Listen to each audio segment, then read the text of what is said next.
Hi guys, Luke here of SimBoxx in association with Clint Patrick's. Delighted to be joined by the first ever female Scottish world champion, Hannah Rankin. How are you doing, Hannah? I'm doing well, thanks. How are you? Yeah, very good, thank you. So yeah, thanks for joining us today. I know it's a very busy time and we've had the recent announcement of your next fight. It's coming up in March 12th out in Yeah. Capetown, South Africa, quite an exotic location. Just take us through how that opportunity arose and where the fight came from. So basically, my manager in Scotland, Sam Kinnock, he's been really busy working behind the scenes, getting opportunities for his fighters and stuff like that. And he's recently joined a board in South Africa. They're trying to bring boxing shows back out there, so there's a lot more shows. And he's basically got involved with that and has made a great connection. So he's now part of the board out there, and they're putting on their first show. And they said, "Would I like to be on it?" And I was like, "Hell yeah!" So yeah, no, South Africa, here I come. Absolutely. So what kind of like implications and with obviously everything that's going on with the pandemic and everything, like is there any worries of getting out there and getting back and quarantine and everything like that? Take us through that kind of process, and is that all figured out already? Yeah, so basically, obviously, with the current climate, we really need to take all the opportunities that come up. But I think you have to be willing to quarantine for situations like this. So obviously, if I go to South Africa at the moment, like you can actually get there not by a direct flight, but you can get there by a couple of flights. But that might change again by the time I get to the beginning of March. So you never know. Everything's a bit fluid right now. Obviously, I'm hoping everything works out as best as possible. But yeah, most likely I'll have to test before I leave, test on arrival. And then when I get back to the UK, I'll probably do 10 days quarantine in a hotel. So I factored all these things in, and me and my coach have taken it under, thought about everything. So as long as I'm getting my fights in, that's the important thing. Absolutely. So your opponent is going to be Coloso Indabayina. I hope I pronounced that correct there. She's 13 fights. I think that's pretty good. Yeah. So she's got 1 fight. She's been a pro for around 10 years now. So she's, quite experienced. How much do you know of her? What are you preparing for? So basically, I know she's a two-weight South African champion. And obviously over there, like, a lot of their fighters don't get to leave Africa very often for visa issues and stuff like that. So they're really tough and they're rough, and they fight each other all the time. So they're not short of having had loads of experience as well. So yeah, no, I'm expecting a tough fight, but yeah, it's going to be good. I'm really excited about it. I never want to have a fight that's going to be like, not a fight. Yeah, absolutely. So you said there that there's, the partnership between your manager and out in South Africa. Does this mean that there could be more opportunities like this that arise in 2021? There's obviously a difficult climate at the minute, and fighters have got to take whatever opportunity they can. So to get this kind of opportunity for yourself, you're going to grasp it with both hands. Absolutely. Like, this is obviously the first show that me and a couple of the other guys from Scotland are going out, who are under the Kinnock boxing banner sort of thing. So there's me, there's Ahmed Mueva, and then there's also Mo Ali Bayat, who was recently on one of the Frank Warren shows. Yeah, he fought Jack Massey. That's he fought Jack Massey, yeah. So the three of us are going out there, and then the rest of it's showcasing African talent, basically.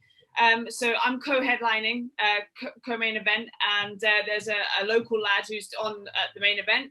So there's going to be 12 fights in the card, and it's going to be great for people to watch. You can watch the whole card once you pay for the pay-per-view. It's going to be £7.50.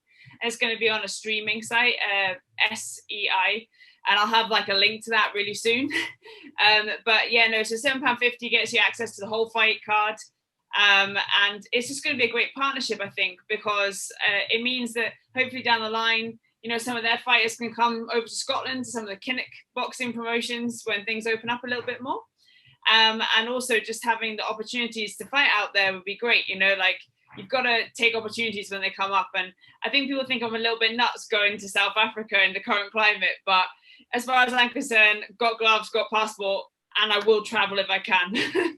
Absolutely, it's a great attitude to have. So you mentioned there that it's £7.50, which isn't much when you've got people complaining around £24.95 or £29.95. So 12 fights, £7.50. It's not too bad. Like you say, you're going to be putting a link out there for the fans to sign up for that as well. Yes, it should be coming out the next day. Hopefully today or tomorrow I should have it, and so I'll be letting everybody know. But I think it's just going to be a great opportunity because there's a lot of great female fighters out in Africa as well. So if I'm out there a little bit more now, I can get some fights with these girls that previously I've not been able to get them to the UK to have fights with them. So I'm quite excited about it because there's a whole wealth of talent in Africa, and it's just exciting for people to be able to see some of that as well. Absolutely, it's great for their exposure. So you're obviously in the middle of camp now for this fight coming up, but how have you been keeping since the Savannah Marshall fight, since then, over Christmas? Have you been in the gym, you've been ticking over, waiting for this kind of opportunity, or did you take a couple of weeks off since the Savannah Marshall fight? So after the Savannah fight, I had a few injuries that I had to wait to heal, unfortunately. So I was out the gym for a little bit whilst they were healing. You know, it was a big fight. This always happens as a fighter. You're going to get a few things. So I had to wait for them to heal. And then I was just back in the gym for about a week. And then a week after that, I caught COVID. So after having had so many COVID tests in the lead up to the Savannah fight and everything like that, I passed everything. Right after that, I then get COVID. So I was stuck at home for about, 12 days. And it was really a horrible time, and something that I think people really need to take seriously, because I'm quite a fit person. I consider myself quite a fit person, professional athlete, and it really knocked me for 6. So yeah, that was pretty awful. I managed to make it just back up to Scotland just before they closed down the trains going home. So I was home for a week, just basically recovering and relaxing, trying to get like my fitness back a little bit. And then when Nicola Sturgeon shut Scotland down on Boxing Day, I made an escape and came back down to London so that I could train, because I wanted to be out in March. And actually, having had COVID, it took me longer than I thought it would to recover from having had it, you know, so like building up my cardio, my strength, all that sort of stuff. So yeah, it's been quite a busy time since the Savannah fight, actually, to be honest, just kind of recovering and then getting better, then recovering again from COVID. So yeah, no, it's been busy. Yeah, so naturally it leads on to the next point that I wanted to discuss, which of course is the Savannah Marshall fight, the world title fight. It was postponed due to COVID, like so many fights were. You know, Peter Fury tested positive and the fight was delayed, but it did land on the huge Usyk Chisora pay-per-view card, which was, you know, I could see by the smile on your face there, it was quite the opportunity. There was a lot of eyes on that fight. Unfortunately, the fight didn't go your way, but it was a great fight. Take us through how you felt the fight went, how well you felt Savannah performed, and yeah, just what you took from that fight to move forward and what you think you can improve on. So basically, I was really, like, obviously absolutely gutted when it first got cancelled due to the COVID and for Peter. And I was worried, you know, for Peter's health as well. Yep. And then thankfully we got moved on to this massive card. And I think it was a real great opportunity for me and Savannah at that weight to showcase a great fight, you know, on such a high profile card. Yep. So that was a kind of an almost a blessing in disguise. I think it was a really good matchup. And at the beginning of the fight, I felt like I won the first 2 or 3 rounds. And then at the end of the 3rd round, I took a bit of an injury. And as you do in fights, it just affected me later on. I felt like the fight was in 2 halves for me. I felt at the beginning I was winning the first 2-3 rounds and I was performing well. And then I perforated my eardrum and I got a fractured jaw. So, but you know, you don't know this till after the fight. I didn't know it at the time, but my balance was off. But that takes nothing away from Savannah's performance. She performed incredibly well. And, you know, I think we've got a real talent on our hands here in the UK. It's going to lead to a really exciting fight between her and Clarissa for sure. But yeah, all congratulations to her and the team for winning the world title. What I've taken from it is that I'm really not a middleweight, absolutely not in any way a middleweight. So I think the girls go between the weights a lot more frequently than the guys. But Savannah was really coming all the way down to middleweight, and I was literally just maintaining it. You know, like I'm actually a 154 fighter, and I was just maintaining 160 really. So, and it showed on the night. There was just such a big difference, and I really felt it in the strength and the power and all that sort of stuff. So yeah, there was that aspect to it. So that's why this next fight in South Africa is my first step towards welterweight. So I'll be going down to welterweight for this one, which is quite exciting. And I really think I'll have those advantages, the height, the length and the reach, almost like the one Savannah had against me in the fight as a welterweight. So yeah, no, that's what I've taken from it. And also always great to be on a Matchroom card and on Sky Sports, because I think for both of us, it really helped build our profile and also helped get women's boxing out there at kind of like the higher weight classes, which was quite exciting for people to see. Yeah, absolutely. I think it's quite an interesting take that to think that the fight was at middleweight, and now you're looking to come down to welterweight, and Savannah in the past has fought as high as a super middleweight. So it just goes to show, if you didn't know beforehand, looking at the fight and seeing you guys on the scales, the weight disparity there is quite eye catching. You wouldn't really see somebody like, off the top of my head, Terence Crawford going up to fight Callum Smith at super middleweight and finding middle ground. So yeah, it's quite an eye opener that I didn't realise. Yeah, girls tend to do it a lot more, and I think that's because as women, there's not as many opportunities, especially in the higher weight classes. So there's not as many fighters, so we can't just like stick to one thing. Like Cecilia Brackhouse, she did really well at welterweight. She's always been a welterweight. She was undisputed at welterweight until the McCaskill fight. But most fighters will step up or down to try and get the opportunities that come about, to be honest. But I think that happens less in the guys. Like later in their career, they might go up a weight class, whereas girls will fluctuate quite a lot. Yeah, absolutely. So I couldn't not mention the world title victory, as we said in the intro, the first ever female boxer from Scotland to be crowned a world champion, picking up the IBO title. It was your third attempt at a world title after the fight, of course, with Clarissa Shields and Alicia Espinosa. So, like you say, third time lucky, what an achievement. Was there ever a time when you felt like this just isn't going to happen? You've had the two losses, on that high profile stage, and finally picked up in the third fight. Did you ever feel like this isn't for me, it's not going to happen, or did you always keep that belief and the motivation that one day it'll all fall into place? No, I always kept that belief. I always believed in myself that I could achieve what I put my mind to, and that opportunity came up to fight at home in Scotland. It was just like the stars aligned at the right time. It was the right time in my career, like not coming from a massive amateur background and kind of learning on the job, I suppose, as I go. I've had some really exciting fights. I've kind of boxed who's who in women's boxing, and been on massive stages. And every single time I get in for another fight, I'm a different fighter. I've developed, I've grown again. And it's like, even after the Savannah fight, I've taken things from that and I can see improvements in myself again in the gym. So yeah, when the opportunity came up for that world title fight in Scotland, it was just perfect timing for me. And 154 is my weight. The two fights before that, I fought Clarissa at 160. Yeah. And it was the 168 world title against Alicia. Yeah. But like neither of us were anywhere near the 168 mark. Like we just weren't. She just happens to be the 168 champion. So this was actually at my natural weight, I felt, and it just went exactly as I wanted it to, and a great opportunity because it was on BBC. So became the first UK female to headline a televised card, which is quite cool. Yeah, so I think one thing, Hannah, looking at your record, 9 wins, 5 losses, whenever there has been a setback in your career, you've always bounced back twice as hard. And I think that's something that's really inspiring. And after the Savannah Marshall fight, the most recent loss, I think that just kind of adds to the excitement of, you got the reputation as being a tough, skilled operator, but also the ability to bounce back and, not get too bogged down by a defeat. And it makes it exciting to think, what's next year. There's a setback, but there's also going to be a comeback. Absolutely. And I think that's what I kind of want people to when I retire, I want people to remember that about me, is that I, no matter what, I always wanted to I always want to come and showcase what I really can do. So, it's just, I know. Ignore me. I just need to grab some stuff for the other boxers. Sorry. No, I think I want people to know that, and also to know that if you really work hard and you want something that badly, and you want to put your mind to it, you can go out there and do it. And the record doesn't mean everything. Your record is just an example of what you've been up to and achieved. Apologies. I'll be gone in a minute. Sorry. No, just touching on that. I'd love to join in the interview, but bye. I always pull up a seat.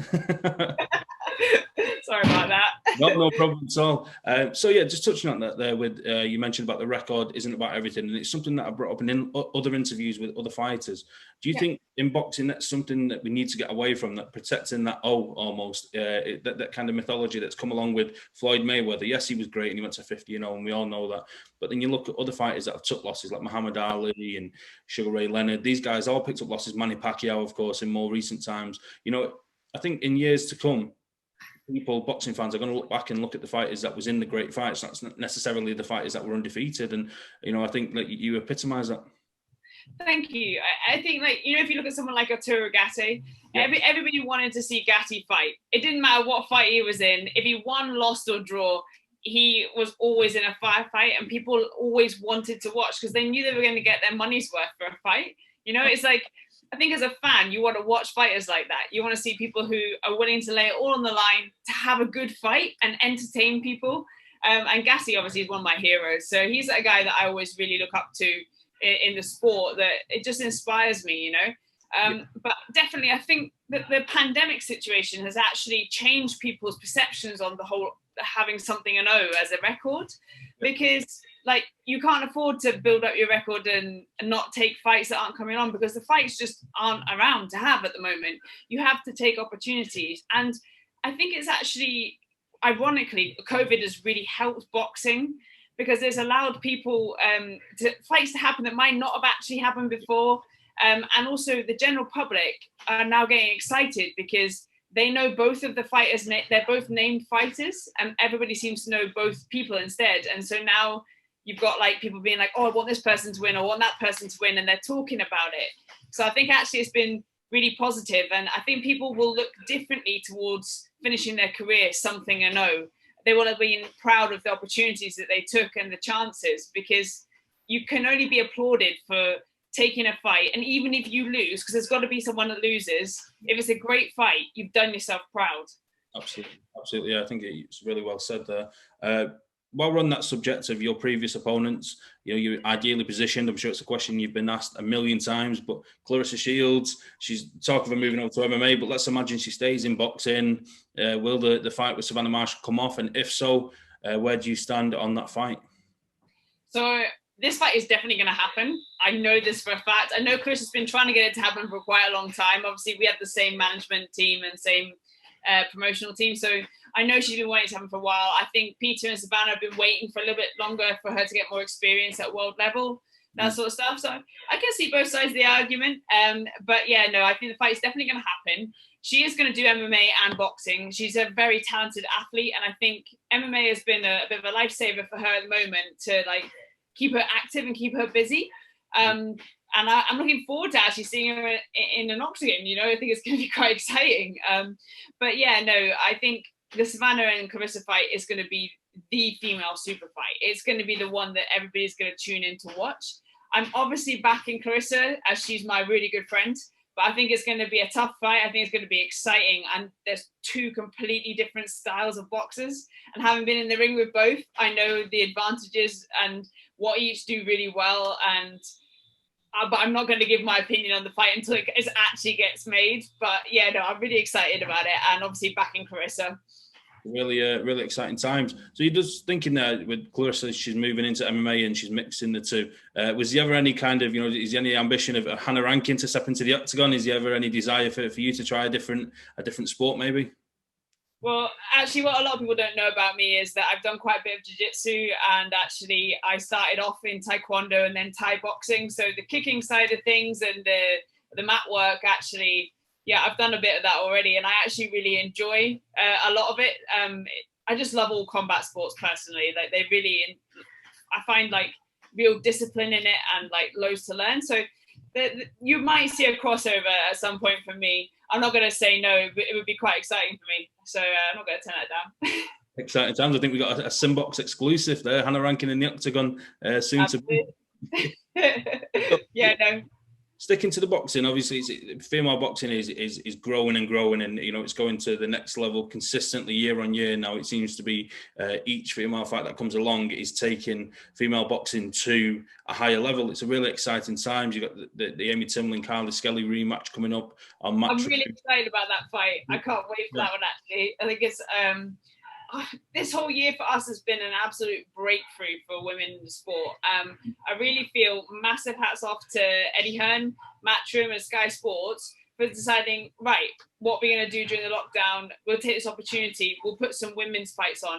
And it's not just any fight. They've been title fights. They've been exciting fights for people to watch, or interesting matchups, you know.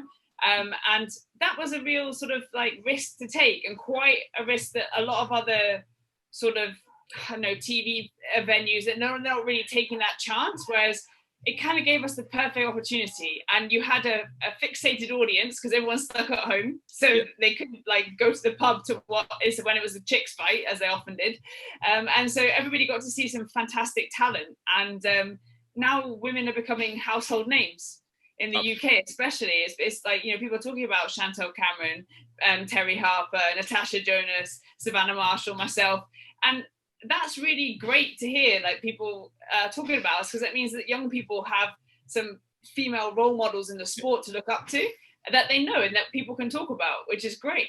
Really, really good.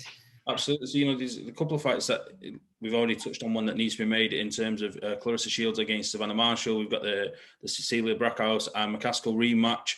We got other fights coming along, and there's also rumours of Natasha Jonas and Katie Taylor fighting again. Obviously, they fought first in the Olympics. So I think, you know, there's, not only is it great fights, but they're also headline fights. You know, these fights are going to headline cards. We obviously had the triple world header fight card in November from Matchroom, headlined by Katie Taylor, defending her world titles. And I think it's not just good fights, as I say. It's also female boxing headlining shows, and I think that's really impressive. You know, in a day and age when we've got people complaining about exhibitions and YouTube fights, female boxing has almost shed the tag of being like secondary to male boxing, if that makes sense. It's flourishing in its own right, and I think it's a really exciting time.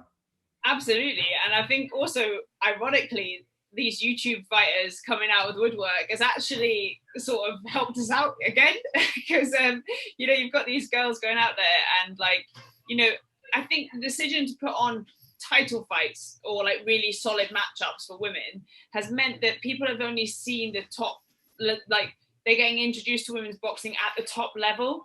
So therefore, like the skills are really on show. And so people can only but be excited about it. Like the Terry Harper Natasha Jonas fight, that was epic. It was so good, and so many people that don't normally watch boxing but have been missing sport tuned in to watch that fight, and then they were like, "Oh, you're a boxer. That girl, those girls, when they were having that was an absolute great tear up." And I was just like really proud that, you know, people are talking about women's boxing. So I think that was quite good. But thanks very much to the YouTubers, because I think they're putting us, like, we'd definitely be put even in a greater light. I must admit. Absolutely. So, Hannah, what is your thoughts on the whole YouTube thing with the likes of Jake Paul and Logan Paul and KSI? Do you think that the disrespect in the sport, do you think it's good because it is bringing on additional eyes? Where do you sit? Because it's kind of like a fine line to balance, and there's like 50-50 in terms of people that hate it and people that can see benefits. Where do you sit on that? Yeah, so basically, and you're back again.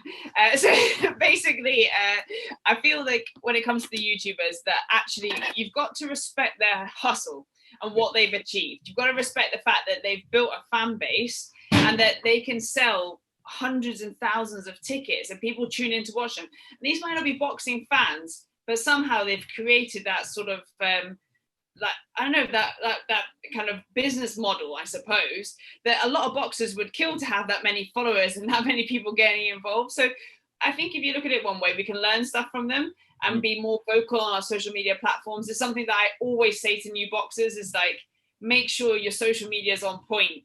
Put it out at the right time. Tell people what you're doing. Have an opinion and promote your sponsors, because that's what social media is for. Like, and it's there for you to have a voice on a sport that you love. And it does take work. It does take time. And so that's what I can respect them for. What I don't respect them for is them calling out the greats. Like, I just don't understand why they think they've got any right on this planet to do that. And I know it means that they sell a great fight and it's all build up and everything, but I'd rather see a build up between two great boxers rather than a great boxer who's doing it for the money side of it, I suppose, and a YouTuber who we all know is going to look terrible in the ring. So I don't know. I don't respect that aspect of it, and I think a lot of diehard boxing fans would be easily annoyed with these people because they haven't put any sort of, like, I know, years of learning and everything else into the sport. So I can see the 2 points, but you've got to respect their hustle 100%. Yeah, absolutely. Well, Hannah, it's been an absolute pleasure to speak this morning. Thanks for your time. Is there anything you would like to add to finish before we wrap up? Stay tuned on all my social media accounts because the fight link is going to be coming out, so you guys can buy the pay-per-view to watch. And it's going to be a great fight between me and Clarissa, so I'm quite excited about that. And it's just great that I'm getting out at the beginning of this year. So yeah, massive thank you to my manager, Sam Kinnock, as well, because he's been so busy, especially with the opportunity for me not to be going to the States just now. So he's been great, and huge thanks to my team and all my fans and supporters, as always, and sponsors, because you guys, I couldn't do it without you. Fantastic. Well, as I say, it's been a real pleasure. We wish you the best of luck with the rest of camp, the best of luck with the fight. I'm sure you go out there and get the job done, and we look forward to an exciting 2021. Thank you very much. Cheers. Thanks very much.